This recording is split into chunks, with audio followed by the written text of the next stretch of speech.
اے اہل کتاب، تمہارے پاس ہمارے پیغمبر آخر الزماں آ گئے ہیں کہ جو کچھ تم کتاب الہی میں سے چھپاتے تھے وہ اس میں سے بہت کچھ تمہیں کھول کھول کر بتا دیتی ہیں اور تمہارے بہت سے قصور معاف کر دیتی ہیں۔ بے شک تمہارے پاس اللہ کی طرف سے نور اور روشن کتاب آ چکی ہے، جس سے اللہ اپنی رضا پر چلنے والوں کو سلامتی کے رستے دکھاتا ہے اور اپنے حکم سے انہیں اندھیروں سے نکال کر روشنی کی طرف لے جاتا اور ان کو سیدھے رستے پر چلاتا ہے۔ جو لوگ کہتے ہیں کہ اللہ جو ہے وہی مسیح ابن مریم ہے، وہ بے شک کافر ہیں۔ ان سے کہہ دو کہ اگر اللہ عیسیٰ ابن مریم کو اور ان کی والدہ کو اور جتنے لوگ زمین میں ہیں سب کو ہلاک کرنا چاہے تو اس کے آگے کس کی پیش چل سکتی ہے؟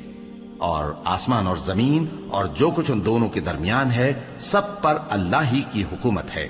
وہ جو چاہتا ہے پیدا کرتا ہے اور اللہ ہر چیز پر پورا قادر ہے۔ اور یہود اور نصارہ کہتے ہیں کہ ہم اللہ کے بیٹے اور اس کے پیارے ہیں۔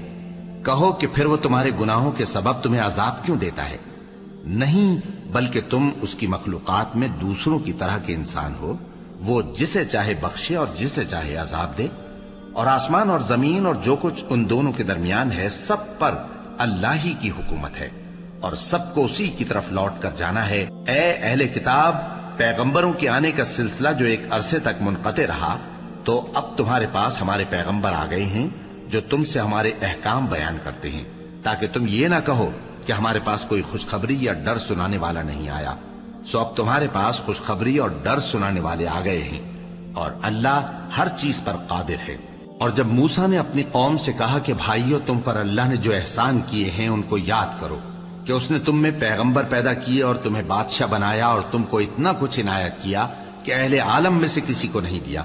اے بھائیو، تم ارض مقدس یعنی ملک شام میں جسے اللہ نے تمہارے لیے لکھ رکھا ہے داخل ہو چلو، اور دیکھنا مقابلے کے وقت پیٹھ نہ پھیر دینا ورنہ نقصان میں پڑ جاؤ گے۔ وہ کہنے لگے کہ موسیٰ، وہاں تو بڑے زبردست لوگ رہتے ہیں اور جب تک وہ سرزمین سے نکل نہ جائیں ہم وہاں جا نہیں سکتے۔ ہاں، اگر وہ وہاں سے نکل جائیں تو ہم جا داخل ہوں گے۔ جو لوگ اللہ سے ڈرتے تھے ان میں سے دو شخص جن پر اللہ کی عنایت تھی کہنے لگے کہ ان لوگوں پر دروازے کے رستے سے حملہ کر دو، پھر جب تم دروازے میں داخل ہو گئے تو فتح تمہاری ہے، اور اللہ ہی پر بھروسہ رکھو اگر تم واقعی ایمان والے ہو۔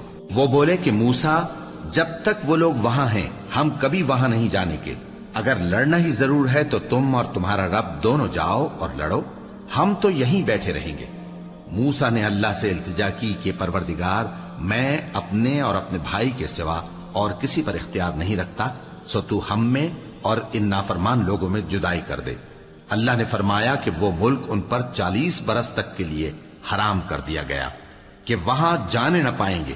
یہ اسی علاقے میں جہاں اب ہیں سرگرداں پھرتے رہیں گے، تو ان نافرمان لوگوں کے حال پر افسوس نہ کرو۔